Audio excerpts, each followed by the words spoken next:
Bienvenue à tous au journal de ce jeudi. Tout de suite, voici les grands titres. Le président Paul Kagame a clos ce jeudi une visite de 2 jours qu'il effectuait en Mauritanie. Les chefs d'État membres de la conférence sur la sécurité et la paix dans la région des Grands Lacs se sont rencontrés à Kinshasa en République démocratique du Congo pour le compte du 10e sommet du mécanisme régional du suivi de l'accord cadre d'Addis Abeba signé entre la République démocratique du Congo et la région. Bonsoir et bienvenue au grand rendez-vous d'actualité de la télévision rwandaise. Le président de la République, Paul Kagame, a clos ce jeudi une visite de 2 jours qu'il effectuait en Mauritanie, à l'aéroport international de Nouakchott. Il a été accompagné par son homologue Mohamed Ould Ghazouani et d'autres hauts cadres du gouvernement mauritanien. Dans ce périple, le président Kagame s'est entretenu avec le chef de l'État mauritanien et les 2 parties ont signé des accords de coopération dans des domaines variés tels que la sécurité, la technologie, l'extraction minière, l'agriculture, le développement d'investissements et autres. Ces accords sont perçus de part et d'autre comme susceptibles de stimuler les opportunités de développement des 2 pays. Avant de clore sa tournée en Mauritanie, le président Paul Kagame a visité l'académie militaire dénommée Collège de défense du G5 Sahel à Nouakchott, la capitale mauritanienne. Cette académie assure la formation des officiers militaires de la région du Sahel dont fait partie la Mauritanie. Les chefs d'État membres de la conférence sur la sécurité et la paix dans la région des Grands Lacs se sont rencontrés à Kinshasa en République démocratique du Congo pour le compte du 10e sommet du mécanisme régional du suivi de l'accord d'Addis Abeba signé entre la République démocratique du Congo et la région. Le point avec Kassim Youssouf. Le président de la République, Paul Kagame, a été représenté à ce sommet par le Premier ministre, le Dr Ngirente Edouard. Y ont également participé le président de la Commission de l'Union africaine et d'autres hautes personnalités qui ont représenté des chefs d'État. Le président Antoine Félix Tshisekedi a fait remarquer que 9 ans après la signature de l'accord cadre d'Addis Abeba, divers changements ont été observés dans la région et il est surtout revenu sur les efforts qui sont déployés dans la lutte contre les groupes qui visent la déstabilisation de la sécurité des pays de la région et dont les bases arrières sont dans les forêts de son pays. Cette paix, condition sine qua non pour toute velléité de développement, doit en effet découler d'un travail en synergie pour mettre fin au cycle récurrent de violences armées et d'instabilité rencontrées depuis plus de 2 décennies dans la région en général et à l'est de la République démocratique du Congo en particulier. Le président de la Commission de l'Union africaine, Moustapha Ki Mahamat, a salué les efforts des pays de la région pour trouver des solutions aux défis, dont la mésentente dans le cadre politique et les conflits frontaliers. Il y a ces derniers temps un vent doux et vivifiant qui souffle désormais sur la région. Les réconciliations fraternelles, les ouvertures des frontières, les marques de solidarité, la prolifération des gestes de fraternisation, les mains tendues de chacun vers l'autre, tous les autres, constituent aux yeux de l'Afrique et du monde une si belle émulation dans la construction d'un destin apaisé, respectueux, digne et éminemment constructif. Signalons que la présidence tournante du mécanisme régional du suivi de l'accord cadre d'Addis Abeba a été confiée au président de la République démocratique du Congo. Rwanda abrite du 1er au 3 mars prochain la première édition des rencontres internationales du livre francophone. Les organisateurs estiment que ces journées permettront d'explorer plusieurs thématiques de la littérature francophone et d'échanger sur les enjeux du secteur du livre. Reportage de Jean-Damascène Manéchim. Ces journées qui se tiendront du 1er au 3 mars prochain au Centre culturel francophone du Rwanda réuniront des auteurs et des professionnels du secteur du livre de l'édition en provenance de 11 pays. L'ambassadeur de France au Rwanda estime que la tenue de ces journées s'inscrit dans le cadre de la coopération renforcée entre le Rwanda et la France, telle que décidée par les deux chefs d'État. L'initiative de la création de ce centre culturel francophone revient effectivement au président Emmanuel Macron et au président Paul Kagame. C'est le fruit d'une rencontre à Paris en 2018, en marge d'un salon qui s'appelait Vivatech. Ensuite, ce centre culturel, il a été inauguré donc en mai dernier lors de la visite historique du président de la République française ici, inauguré par Emmanuel Macron et par Louise Mouchikiwabo, donc qui est secrétaire général de l'OIF. Et la vocation de ce centre, effectivement, c'est de faire rayonner la francophonie, mais aussi la culture, les arts, pas uniquement la langue française d'ailleurs, on n'est pas sectaire. Et donc les rencontres l'international du livre francophone qui vont être organisées la semaine prochaine s'inscrivent complètement dans ce cadre. Certains écrivains qui prendront part à ces rencontres estiment que c'est une excellente occasion pour les francophones du Rwanda en particulier de créer des réseaux d'échange durables entre les principaux professionnels du secteur du livre et des médias du Rwanda, de France et plus largement des pays de la famille francophone. La culture de la lecture, il faut la renforcer parce qu'elle est là. Même si elle est très petite, elle est là. Chaque personne aime lire et il faut savoir lire. Et donc lire en français, écrire en français, rencontrer des écrivains qui écrivent des livres en français, rencontrer la langue française, pas le livre, et les gens qui écrivent, qui dessinent, parce que la langue se dessine, la langue s'écrit, se parle, se joue. Donc c'est une rencontre qui est très, très, très, très bien, parce que c'est la première rencontre, comme ils ont dit. Espérons qu'il y en aura d'autres, parce que c'est une rencontre culturelle qui va permettre vraiment aux gens de rencontrer le livre et de l'aimer et de le lire, de le prendre dans les mains et de le lire. Les rencontres littéraires, les salons du livre, qui se déroulent un peu partout, en fait, se font dans cet objectif-là. C'est de faire rencontrer les auteurs des livres, donc les écrivains, les éditeurs et tous les acteurs de la chaîne du livre, les faire rencontrer avec le public. Le public habitué à lire ou le public qui voudrait apprendre à lire ou à s'intéresser à la lecture, et les écoles et même le public de manière générale. Donc c'est un événement important. Et j'invite tous les Rwandais qui sont disponibles, qui sont ici à Kigali, à venir profiter de ces événements qui sont gratuits et qui se déroulent ici à leur porte, au centre culturel francophone du Rwanda, et qui va se dérouler pendant 3 jours. En parallèle des conférences, tables rondes, lectures musicales, expositions, témoignages et rencontres professionnelles, des temps d'échange avec la jeunesse et des déplacements dans des lieux culturels emblématiques du Rwanda sont également prévus.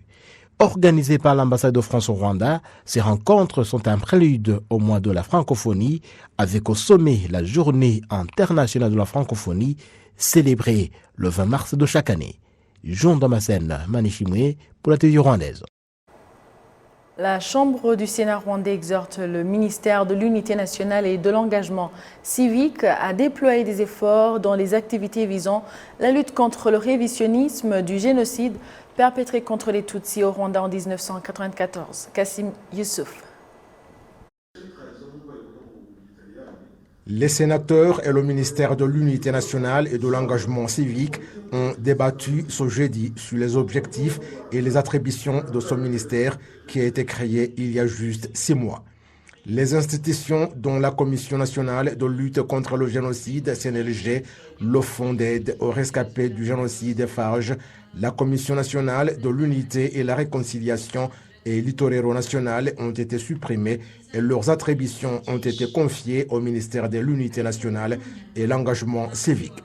Le ministre de ce ministère, le Dr Bizimana Jean Damascène, indique que la fusion de toutes ces institutions est d'une grande importance en matière d'harmonisation des activités, surtout qu'elles convergent à l'histoire du pays.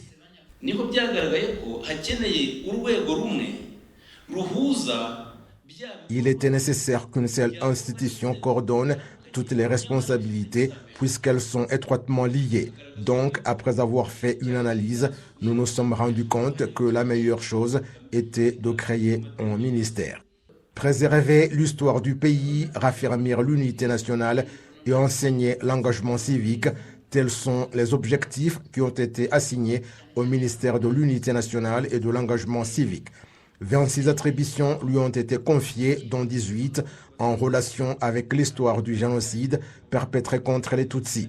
Le ministère de l'Unité nationale et de l'engagement civique indique mettre en avant la recherche sur l'histoire du pays tant récente qu'ancienne et sa préservation.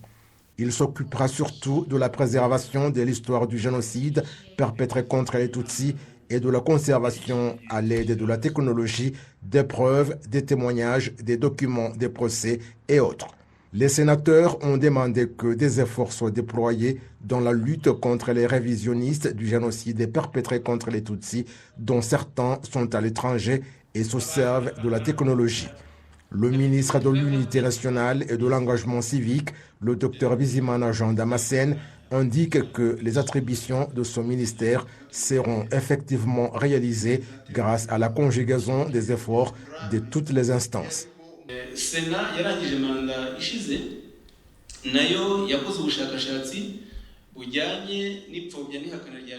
Sénat, qui vient de terminer son mandat, a également mené une étude sur la négation du génocide et les activités y relatives à l'étranger. Il y a besoin d'une mise à jour car ce problème ne cesse d'évoluer. Les gens qui font cela comme Ferdinand Nahimana le font délibérément et connaissent la vérité. Nous devons donc continuer à être à jour.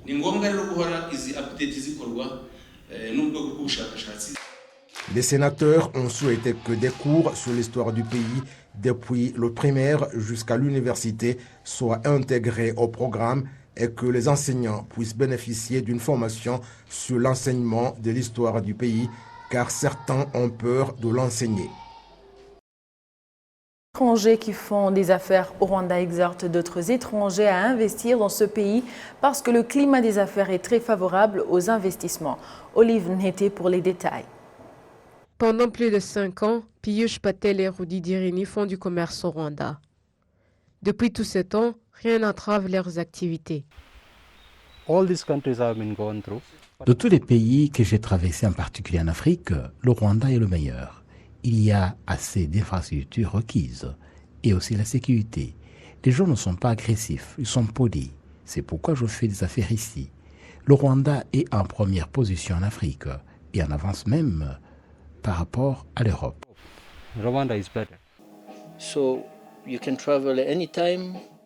Vous pouvez voyager à tout temps car il y a de la sécurité. Par exemple, vous pouvez marcher la nuit sans crainte de se faire voler son téléphone. Harry et famille Assem sont également des étrangers travaillant au Rwanda. Leurs témoignages laissent planer la reconnaissance pour tant d'avantages trouvés au Rwanda, raison pour laquelle ils invitent d'autres investisseurs à faire le choix du Rwanda. Le Rwanda, c'est un bon pays pour les affaires. Nous avons donc démarré une entreprise ici pour le sel. Et nous envisageons même de créer une usine dans l'avenir. Le Rwanda est un très bel endroit, avec un climat très agréable. Donc je recommande aux gens de rester ici et je dis toujours aux gens de venir investir dans le pays. L'investissement des étrangers au Rwanda contribue également à la création de l'emploi, ce qui aide en particulier les jeunes à œuvrer pour leur développement. L'amélioration du climat des affaires figure parmi les priorités du gouvernement du Rwanda et elle est perçue comme l'un des moyens d'accélérer le développement intégral du pays. La délégation des parlementaires zimbabwéens de la commission sénatoriale en charge de la paix et la sécurité a salué le bon fonctionnement de la police nationale du Rwanda en matière du maintien de la sécurité de la population, un modèle en Afrique. Kassim Youssouf. Cette délégation est dirigée par le président de la commission en charge de la paix et la sécurité au Sénat zimbabwéen, le docteur Parerenyatwa David. L'inspecteur général de la police du Rwanda, le commissaire général Dan Munyuza, a dit à ses sénateurs que la confiance que la population place dans la police est fonction de la collaboration dans les activités du quotidien et du fait que le service de l'ordre lui apprend comment maintenir sa sécurité. RNP has put in place an all-inclusive approach. L'organe de police a mis en place le moyen de confier à tout un chacun la responsabilité de maintenir la sécurité par le biais de community policing, comme il a été dit. La recommandation du président de la République, son Excellence Paul Kagame, sur laquelle s'appuie la police du Rwanda, est que l'édification d'un pays prospère exige que la population puisse jouer un rôle dans la mise en place d'instructions et leur application à chaque niveau. C'est pourquoi la police nationale collabore avec la population depuis le niveau supérieur jusqu'aux instances de base afin de lutter contre les crimes et permettre la sécurité et la quiétude du Rwanda. In order to fight against crime and keep Rwanda safe and secure. Les sénateurs zimbabwéens ont félicité la manière par laquelle le Rwanda s'est reconstruit après le génocide perpétré contre les Tutsis et qu'il participe actuellement dans le maintien de la paix et la sécurité un peu partout dans le monde. The way peace has been maintained and kept here by the security forces, including the police, is very impressive. Nous avons constaté comment la sécurité a été réalisée grâce aux services de l'ordre, dont la police. C'est vraiment bon car l'on se sent en sécurité lorsqu'on est dans ce pays. On sent que la sécurité est assurée et c'est grâce à la police. En tant qu'une délégation du Sénat, nous avons constaté qu'ici, c'est l'une des places que nous pouvons visiter et nous sommes heureux. L'école de formation de la police, une institution professionnelle solide, la bonne discipline et la tolérance zéro à la corruption, je pense que c'est tout cela dont nous avons besoin sur le continent africain. I think that is the sort of thrust that we all need on the African continent. Ces sénateurs ont également visité le centre Isange One Stop qui apporte du soutien aux victimes de violences et introduit les responsables devant la justice. Le périple de ces sénateurs sera clôturé ce vendredi. Direction du site mémorial du génocide perpétré contre les Tutsis à Gisozi dans la ville de Kigali, où l'engagement des personnes de bonne volonté qui contribuent à l'entretien de ce mémorial. Elle indique que c'est une façon d'honorer les victimes qui y reposent et de préserver l'histoire du génocide perpétré contre les Tutsis au Rwanda en 1994. Plus de 250 000 victimes du génocide perpétré contre les Tutsis reposent au mémorial du génocide de Kigali avec 14 tombes communes. Pour continuer d'honorer la mémoire de ces victimes, les travaux de réhabilitation de tombes communes ont été entrepris.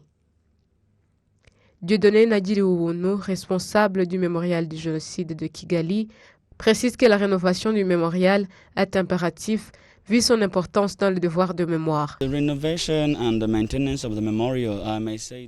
La rénovation et l'entretien du mémorial, je peux dire que c'est une activité quotidienne, mensuelle, car nous devons maintenir ce mémorial en bon état selon les normes du pays. La propreté, les infrastructures, oui, c'est un site mémorial, mais aussi un lieu d'histoire pour l'avenir. Nous devons éduquer le monde. Une fois que les tombes sont bien entretenues, les jardins doivent également être entretenus. Nous invitons donc tout le monde à venir contribuer au travail et à cette mission de garder vivante la mémoire. Florie Tuissam, chargée du programme de commémoration au ministère de l'Unité nationale et de l'engagement civique, ajoute que le site mémorial contribue à la préservation de l'histoire.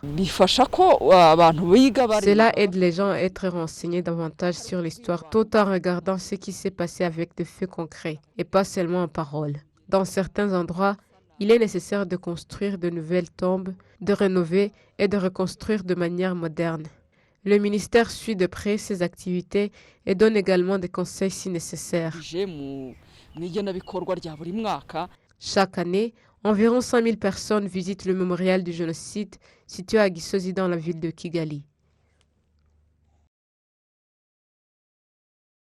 Le champion titre du basketball rwandais Reg Basketball Club s'est envolé ce jeudi pour Dakar, au Sénégal, où il va représenter le Rwanda aux éliminatoires pour la phase finale du tournoi africain BAL qui aura lieu au Rwanda au mois de mai.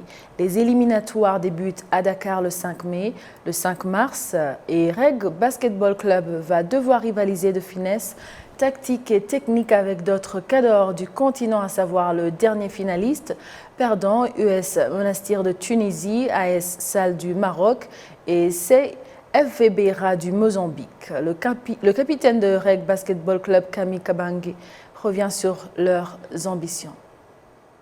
L'objectif, c'est de remporter la qualification pour être en mesure de jouer les quarts de finale qui vont se passer à Kigali au mois de mai. Les préparatifs se sont bien déroulés. On a eu beaucoup de sessions, 2 sessions par jour, parfois même 3 sessions, parce qu'on a eu des entraînements individuels, les entraînements le matin, parfois au gym, et aussi les entraînements collectifs le soir. En bref, les préparatifs se sont bien passés, oui. En fait, nous avons reçu 2 joueurs américains. Il y a Thomas et il y a aussi Anthony. Ils sont venus nous essayer de nous renforcer, de nous prêter main forte. Je ne peux pas les qualifier maintenant là parce que c'est les matchs qui vont nous montrer s'ils sont à la hauteur ou pas. Mais pour le reste, je vois qu'ils sont des bons joueurs et vont apporter un plus à l'équipe.